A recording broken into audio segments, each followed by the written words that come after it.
de João, capítulo 6,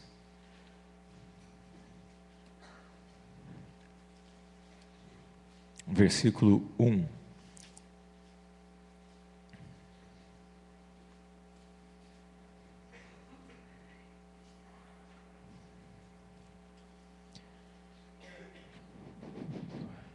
Aleluia. Evangelho de João, capítulo 6, a partir do verso 1. Todos acharam? Amém? Depois dessas coisas, Jesus atravessou o mar da Galileia, que é o de Tiberíades, e grande multidão o seguia, porque tinham visto os sinais miraculosos que ele operava na cura dos enfermos. Então, Jesus subiu ao monte e assentou-se ali com seus discípulos. A Páscoa, festa dos judeus, estava próxima. Jesus, erguendo os olhos e vendo uma grande multidão que aproximava, disse a Felipe: onde compraremos pão para toda esta gente comer? Ele perguntava isso somente para o experimentar, pois já sabia o que ia fazer. Respondeu-lhe Felipe: 200 denários de pão não bastariam para que cada um destes recebesse um pedaço. Outro dos seus discípulos, André, irmão de Simão Pedro, disse: está aqui um rapaz que tem 5 pães de cevada pequenos e 2 peixinhos. Mas o que é isto para tantos? Disse Jesus: mandai o povo assentar-se.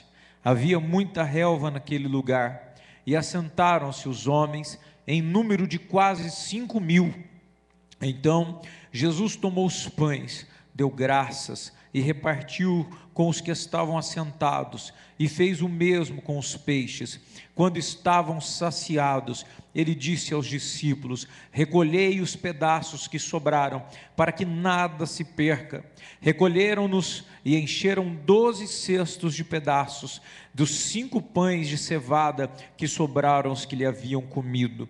Vendo os homens o milagre que Jesus fizera, disseram: este é verdadeiramente o profeta que deveria vir ao mundo. Amém? Glória a Jesus. Fecha os teus olhos em nome de Jesus. Pai, nós te adoramos, Senhor. Tu és belo, Tu és tremendo, Tu és poderoso. Meu Deus, Tu és o Deus que opera milagres verdadeiros. Meu Deus, Tu és detentor do poder soberano e absoluto. E te adoramos porque Tu opera na vida dos Teus filhos milagre. Porque o Senhor, meu Deus, faz multiplicação de bênçãos. Porque o Senhor traz resposta às questões que não existem respostas. Porque o Senhor traz a cura. Porque Tu traz o conforto. Porque Tu abençoa os nossos caminhos, porque Tu és um Deus benigno e compassivo, um Deus amoroso, que não permitiu, meu Deus, que essas pessoas fossem despedidas, meu Deus, com fome, porque o Senhor se compadeceu delas. Meu Deus, Tu és o mesmo ontem, hoje e eternamente. E quantos aqui, meu Deus, talvez estão padecendo algo, que não entendem que Tu és um Deus benigno e amoroso, que pode promover um milagre, que pode mudar a vida dela, que pode, meu Deus, entrar com algo extraordinário e fazer, ó Pai, aquilo que é incrível, magnífico,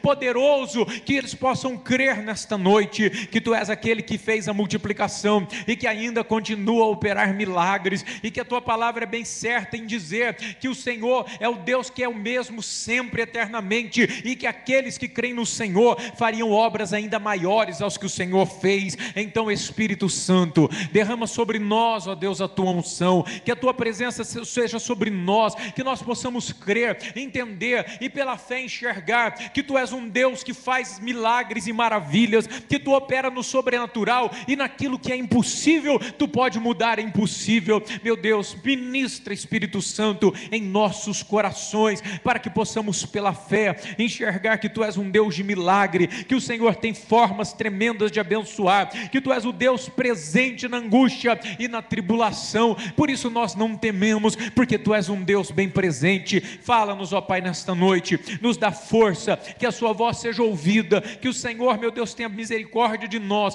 e manifeste o Seu poder. É o que nós oramos e pedimos pedimos nesta hora, em o nome de Jesus, e todos digam amém. Glória a Deus. Podeis assentar em o nome de Jesus. Aleluia. Irmãos, não existe verdadeiramente uma fórmula e uma regra para os milagres de Deus. Não existe, não existiu e não existirá.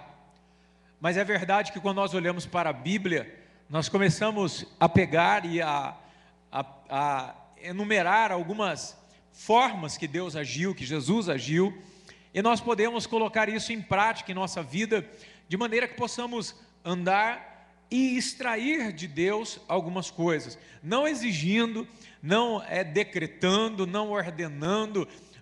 Tem uma frase mais séria que quer dizer, alguns falam determinando, porque Deus ele não trabalha no determinismo do homem.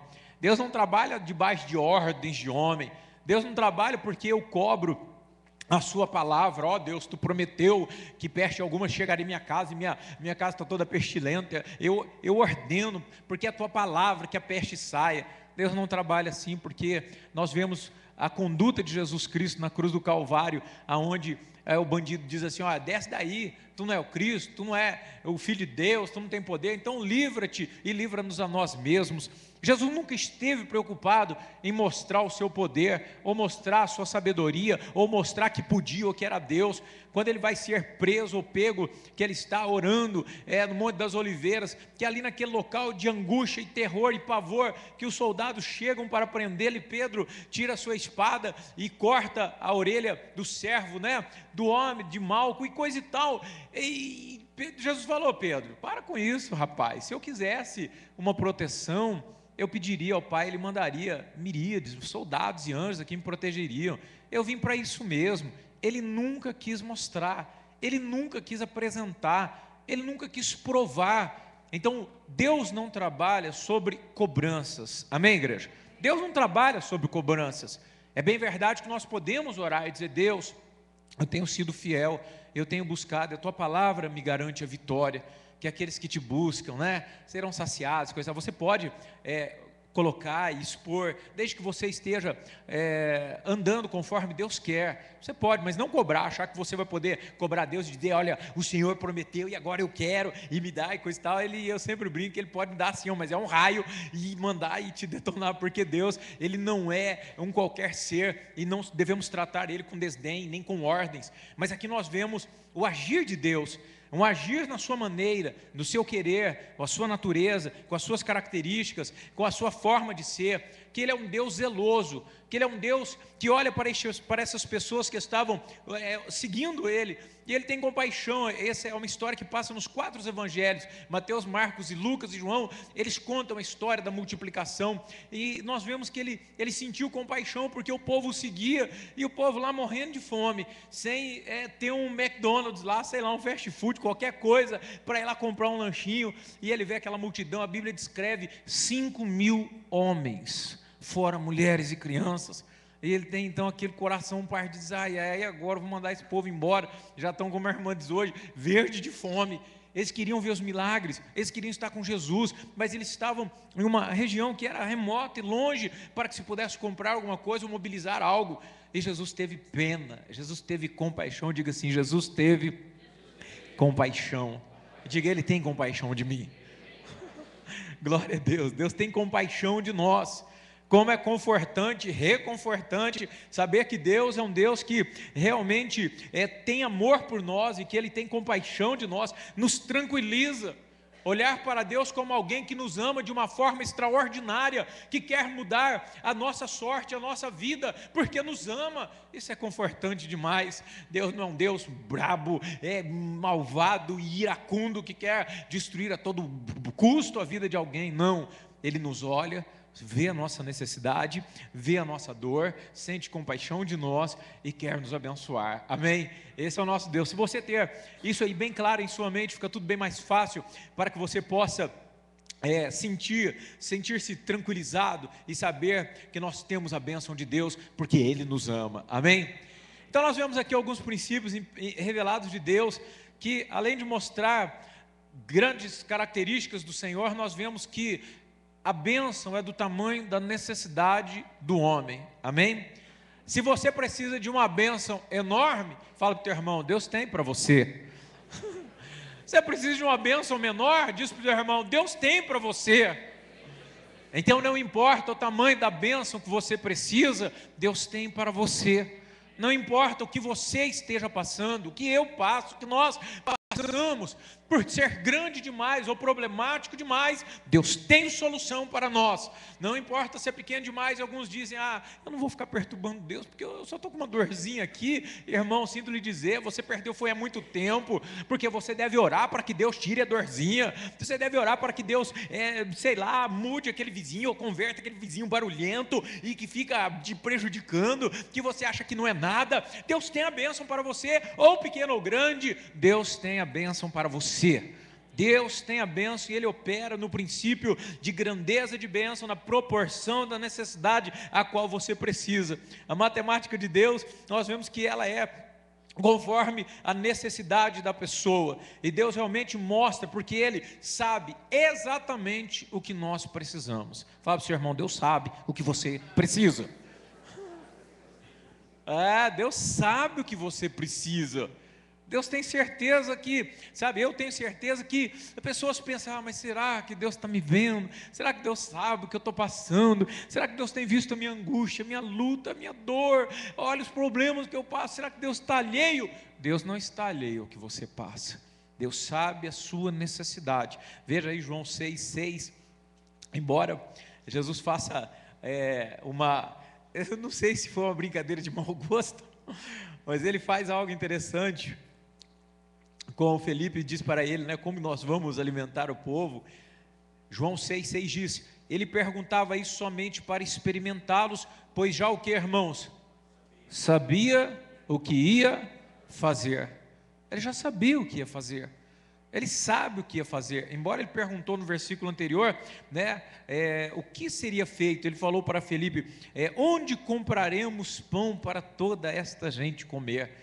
Jesus, embora perguntasse para ele o que nós vamos fazer com 5.000, porque multidão de homens e mulheres sempre, no mínimo que estivessem lá, mais 3.000 mulheres e 1.000 crianças, nós temos aí no mínimo aí 8.000, 9.000 pessoas. Jesus experimentou o coração do discípulo perguntando o que nós vamos fazer, porque esse povo aí quer comer, e nós vamos dar comida a ele.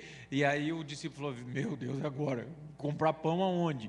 Essa hora as padarias já fecharam, essa hora não tem dinheiro. Ele chega a dizer, nem 200 denários daria para comprar um pedaço de pão para cada um, que era muita grana. O que nós vamos fazer? Todavia, Jesus sabia o que ia fazer. Você anda desesperado, achando que não há soluções? Você anda pensando que há problemas e que não tem jeito de resolver, e você chora, ou você olha e angustia, ou você olha e desiste, ou você olha e diz não há mais jeito? Sabe, irmãos, talvez nós não sabemos o que fazer, mas Jesus sabe exatamente o que fazer. Diga glória a Deus. Jesus sabe exatamente o que vai fazer. E é nisso que nós nos prendemos na palavra de Deus, que em tudo dai graças, porque esta é a vontade de Deus. Então eu vi um para-barro lá do caminhão dizer assim, olha, Deus sabe. Eu li aquilo e falei, Deus sabe. Deus sabe, irmãos. Deus sabe o teu choro, Deus sabe a tua luta, Deus sabe a tua necessidade, Deus sabe o tamanho da tua amargura, Deus sabe o tamanho do teu inimigo, Deus sabe o tamanho da tua prova, Deus sabe.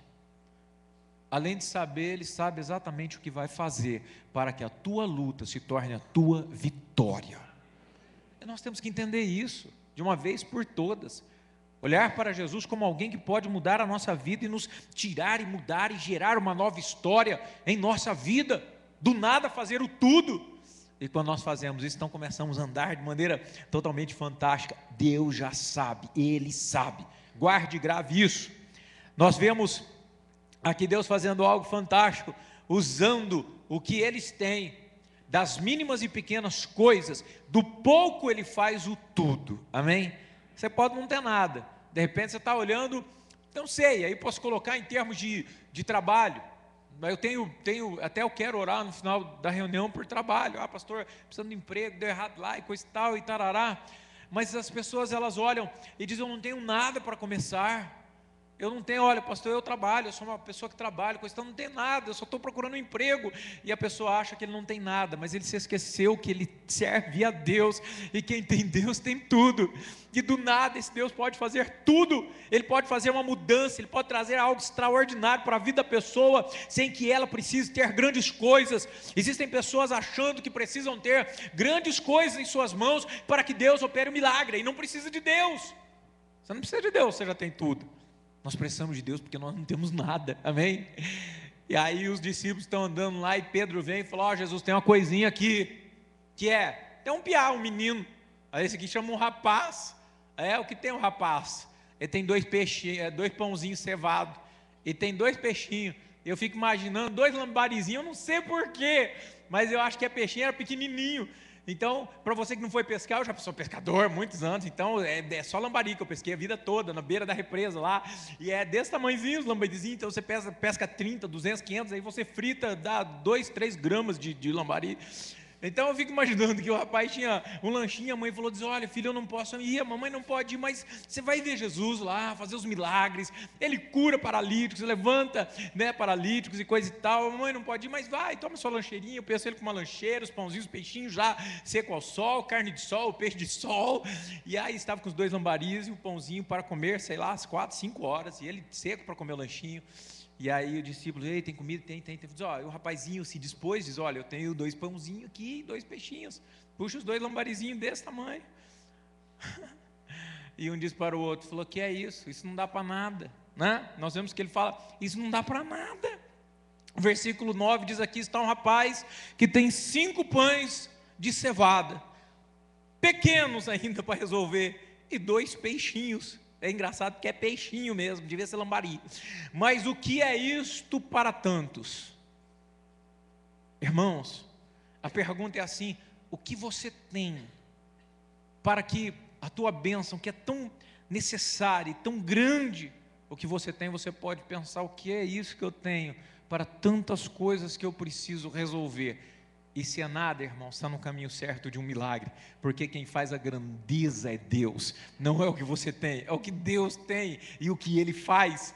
Então aquele menininho lá, com os 2 pãezinhos dele, porque é os 2 pãezinhos e 2 peixinhos, do nada, Jesus coloca 5.000 pessoas para se alimentar. Nós vemos que Deus, Ele trabalha com aquilo que nós temos, com a possibilidade que nós temos, com a capacidade ou com aqueles materiais que nós possuímos. Deus vai transformar aquilo em uma grande coisa. Eu acho interessante, servos de Deus, eu não ligo e acho muito importante, não é que eu sou contrário, não, é muito importante que se estude, que se gradue, que se busque conhecimento, entendimento, mas eu acho muito legal quando você vê alguém, o camarada não tem capacidade intelectual, não estudou, não é erudito, não é nada, ele é um nada, ele não sabe nem calcular direito, mas ele começa a fazer algumas coisas, ele começa a prosperar dentro daquilo que ele sabe, as limitações dele, e ele começa a ir para alturas inimagináveis, porque Deus está com ele, do nada Deus fez tudo na vida dele. Da mesma maneira, alguém que estudou e se preparou e se graduou, ele pode ali dentro daquela especialidade que ele tem, ser alguém que não tem nome, que não tem fama, que não tem nada, e Deus pode levantar de uma maneira extraordinária, porque não é a fama, não é o nome, não é o saber, não é nada, mas é Deus em nossa vida, amém? Do nada fazer tudo, especialidade de Deus, diga, especialidade do meu Deus, do nada fazer tudo. A Bíblia diz que a terra era sem forma e vazia, e ela estava sobre a face do abismo, não tinha nada, e Deus diz, haja luz, haja luminares, haja dia, haja céu, haja terra, haja lua, haja sol, e luminares, estrelas, e répteis, e aves, e tudo se fez. O nosso Deus é especialista de fazer do nada tudo, Ele domina todas as coisas. Entenda isso, o milagre de Deus é isso, o princípio de Deus é isso, trabalhar com nada e fazer as pessoas ficarem absurdadas e de queixo caído, dizer, mas que é isso que houve em sua vida? Dizer, meu Deus, mas você não tinha nada, você não sabia fazer isso, rapaz, mas você fez, é teu? É meu, mas como? Não sei, mas você sabia? Não, mas você não, mas como que foi? Foi o meu Deus. Ele tira as coisas do nada e confunde o sábio. 2 Reis 4, no versículo número 1, nós vemos algo semelhante e fantástico, porque é engraçado guardar que do lanche da tarde do menino aí, Deus alimentou essa multidão, Segunda Reis, capítulo 4, no versículo de número 1, nós vemos uma história semelhante, Deus tirando do nada, Deus fazendo tudo. Segunda Reis, capítulo 4, no versículo de número 1, é uma história magnífica, e isso serve para que a sua fé, ela venha a ser aumentada pelo ouvir e ouvir a palavra de Deus, para que você entenda que Deus pode mover a sua vida e fazer milagres extremos em sua vida, e que Deus não precisa de grandes coisas para fazer milagres. Deus do nada faz tudo, e isso consiste a fé. Segunda Reis 4:1 diz: a mulher de um dos filhos dos profetas clamou a Eliseu, dizendo: meu marido, teu servo morreu, e tu sabes que o teu servo temia o Senhor. Agora o seu credor vem levar-me os meus 2 filhos para serem servos. Respondeu-lhe Eliseu: que te hei de fazer? Dize-me, o que tens em tua casa? Disse ela: tua serva não tem nada em casa, senão o que, irmãos? Uma botija de azeite. Então eu vou resumir a história. Um servo do profeta Eliseu morreu, e ele morreu e ele comprava fiado. Diz para o seu irmão: não faça isso. Fala de novo: não faça isso. É negócio maldito comprar fiado lá na venda, lá no cartão de crédito, lá na promissória, e lá no blá blá blá, no fio do bigode. Não faça isso. Se você tem o din-din, compra. Se não tem, junta e compra, que é bem melhor, e a Bíblia já explica e já ensina isso. Mas, fecham-se parênteses, ele foi lá e comprou, e não pagou, e morreu, não tinha seguro de vida, não tinha dinheiro na poupança, não tinha crédito. Infeliz do homem, embora sendo servo de Deus, morre e deixa dívida para a esposa. Você quer casar, teu marido está aí, diz: não faça isso. Fala aí, irmã. E aí eu já deixo um cheque assinado meu lá, porque se eu for viajar para atender clientes, se morrer não vai ter que ficar fazendo inventário, não. Aí diz: a primeira viagem, eu sempre conto isso, que fui fazer, pegar o voo, ia, sei lá quem fui atender, e aí assando com os olhos miúdos em mim, antes aí que foi, você vai e pode acontecer, não é? Dizer: eu vou com Jesus, você fica aí, mas e daí? Não, fique tranquilo, eu vou no banco fazer um seguro de vida.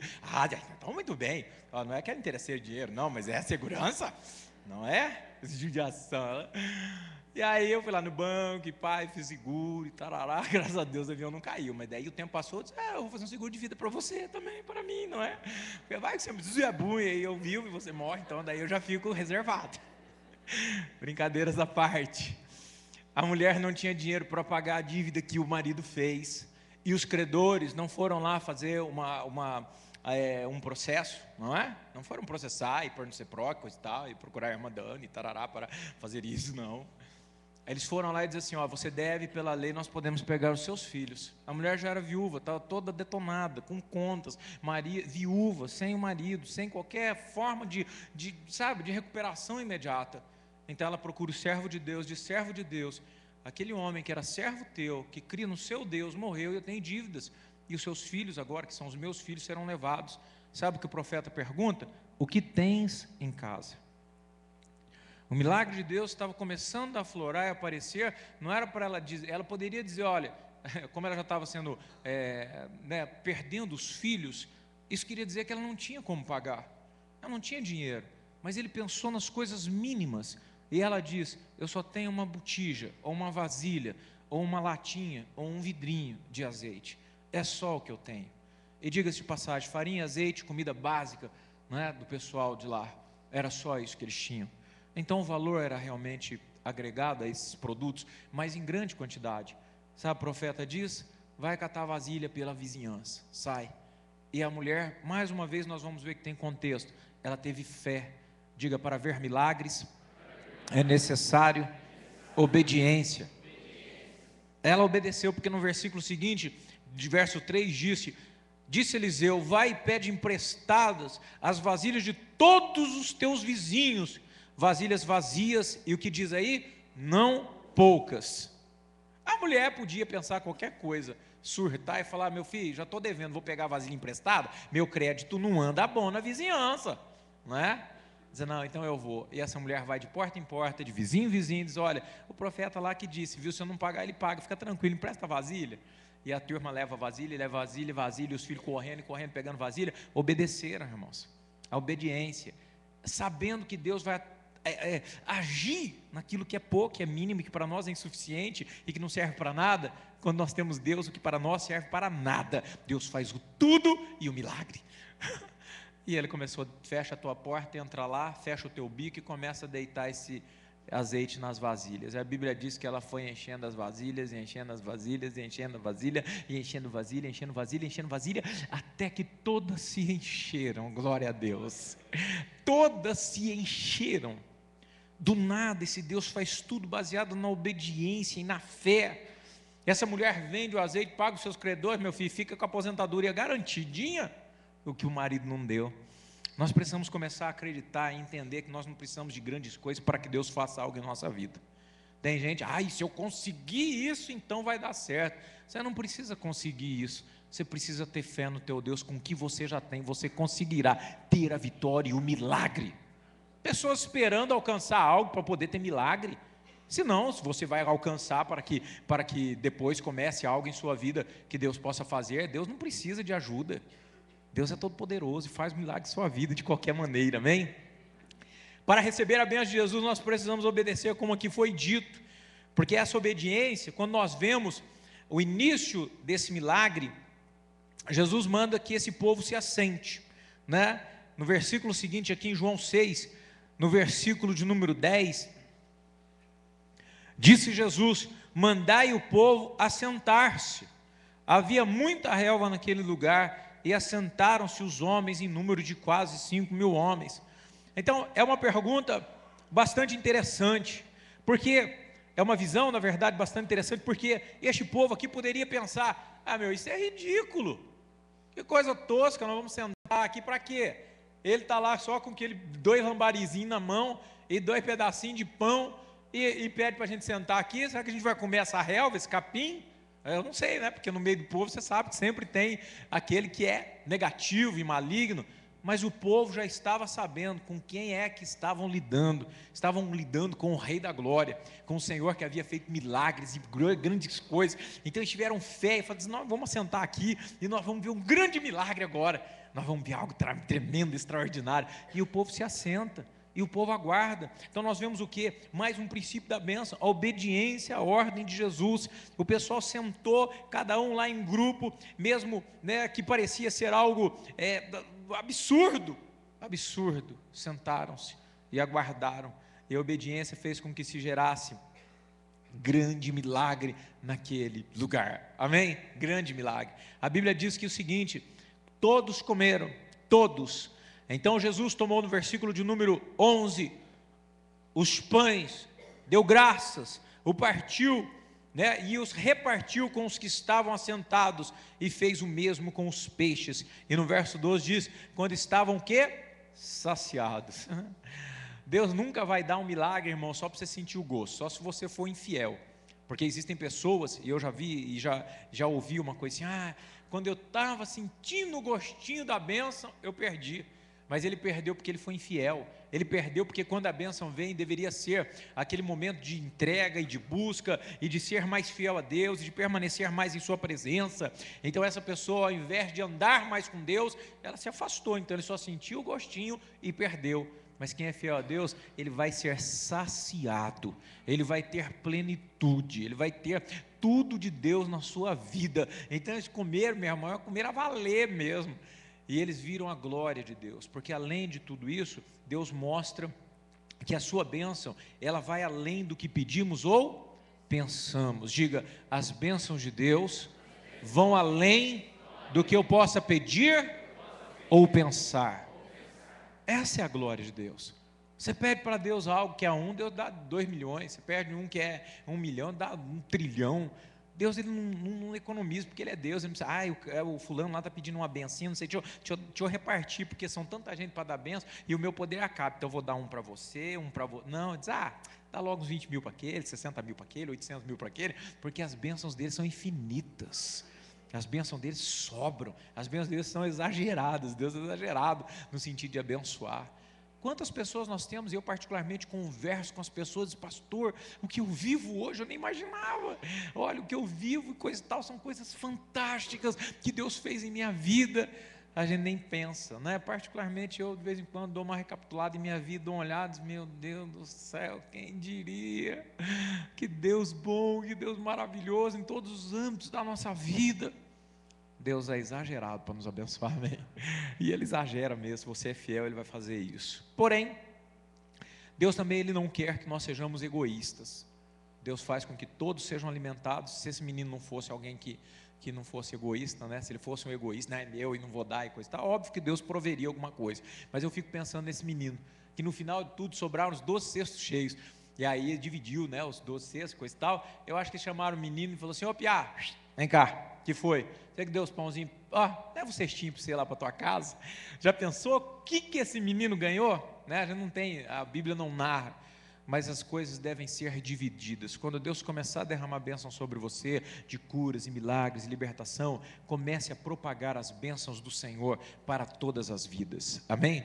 E por último, o milagre de Deus, ele é usado para a própria glória de Deus. Nós vemos no versículo de número 14, que diz o seguinte: vendo os homens o milagre que Jesus fizera, disseram: este é verdadeiramente o profeta que devia vir ao mundo.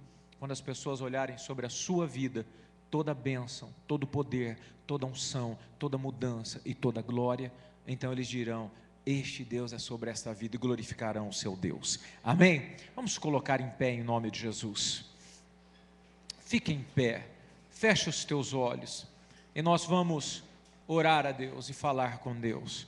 Que você, em nome de Jesus, possa entender que Deus é um Deus abençoador, que Ele é um Deus de milagre, que Ele é um Deus que faz grandes coisas em nosso meio, que Ele é um Deus que te abençoa e que quer fazer as coisas na sua vida serem manifestas de uma maneira extraordinária. Talvez você esteja na mesma situação, esperando um milagre, com vontade, desejoso, passando fome de uma bênção, e Jesus quer fazer isso, e você pode pensar: mas eu só tenho isso, como que eu vou dessa pequena coisa ter algo grande? Você não precisa se preocupar, você precisa se preocupar em ter a presença desse Deus com você, e se a presença dele está com você, o milagre, o extraordinário e o sobrenatural já está garantido. A obediência é importante para que o milagre ocorra, a fé é importante para que o milagre ocorra. E não fique preocupado em querer conquistar algo, né, que seja maior, ou que possa, na sua visão, articular a tua bênção, que aí sim Deus vai fazer. Deus não precisa disso, Ele é Deus, Deus não precisa de nada. Do pó e do monturo Ele faz nova todas as coisas. Fecha os teus olhos, coloca a mão em seu coração. Eu, na verdade, poderia e sei algumas vidas que aqui passam por provas e lutas, e algumas eu não sei, muitas eu não sei, a grande maioria eu não sei, mas eu sei que há em sua vida provas e lutas. Eu sei que você precisa de um milagre. Quem é que não precisa de algo sobrenatural na sua vida social, em sua saúde, na sua vida espiritual, nas suas finanças, não é? Relacionamentos com Deus? Existem coisas em suas vidas, em nossas vidas, que se Deus não tocar, então como é que poderemos ir adiante? Irmãos, Ele é dono do milagre, Ele é dono de todas as coisas, e Ele pode fazer o sobrenatural vir sobre a sua vida. Nós vamos orar, e você vai apresentar a Deus, dizer: Deus, o que eu tenho aqui é só 2 pãezinhos e 2 peixes, e o que eu preciso é muito grande, mas eu creio em teu poder.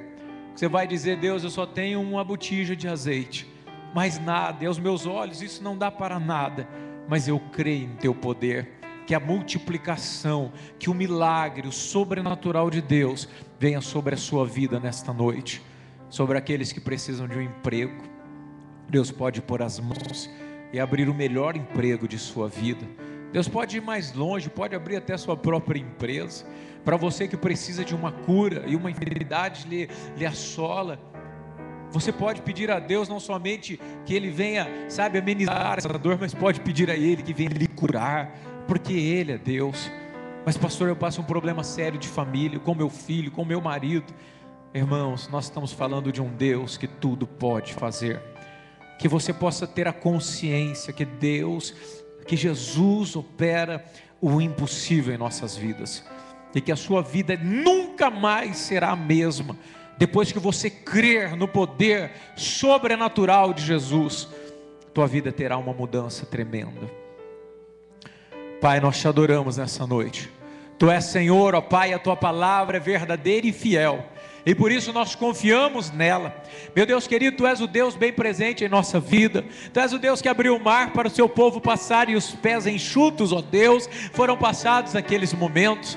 Meu Deus querido, Tu és o Deus que guardou aqueles homens na fornalha, e muito mais do que guardar, o Senhor estava com eles na fornalha. Tu és o Deus que multiplicou pães e peixes, para que aquele povo não fosse embora, Pai, faminto, ó Pai, debilitado, mas, meu Deus, fossem saciados. Tu és o mesmo ontem, hoje e eternamente. Tu és o Deus que nos ama. Tu és o Deus que morreu, mas ao terceiro dia ressuscitou. Nem a morte, nem o inferno, nem os demônios, nada puderam lhe conter naquela tumba, porque Tu és todo poderoso, e o Senhor nos garante, Pai, que estaria conosco, e por isso aqui nos reunimos para Te adorar. Meu Pai, esta reunião tem um nome, se chama culto ao Senhor. Estamos aqui para Te cultuar. Tu és o nosso Deus, a nossa divindade, a nossa salvação. Tu és a nossa vida. Por isso, Pai, vem sobre nós nesta hora e nos cura. Opera o milagre, opera a transformação, opera a libertação. Que o Teu poder e a Tua glória esteja sobre as nossas vidas de maneira extraordinária.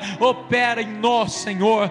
Meu Deus, que as cadeias se rompam, que as portas se abram, e que venhamos entender que o Senhor não precisa de nada para operar grandes coisas, apenas um coração quebrantado e um homem e mulher com fé, e isso, ó Deus, se manifestará, sim, os Teus milagres sobre as nossas vidas. Meu Deus, nós clamamos a Tua Espírito Santo em nós. Dá a ciência, o entendimento e a compreensão necessária para que possamos, meu Deus, enxergar o sobrenatural e enxergar as Tuas direções, para andarmos na Tua vontade e em Teu querer. Nós pedimos, Senhor, e agradecemos em o nome de Jesus, e todos digam amém, e aplaudam o Senhor em louvor e adoração. Aleluia. Toda honra e toda glória a Jesus. Aleluia. Louvado, engrandecido seja o Seu santo e bendito nome. Glória a Deus.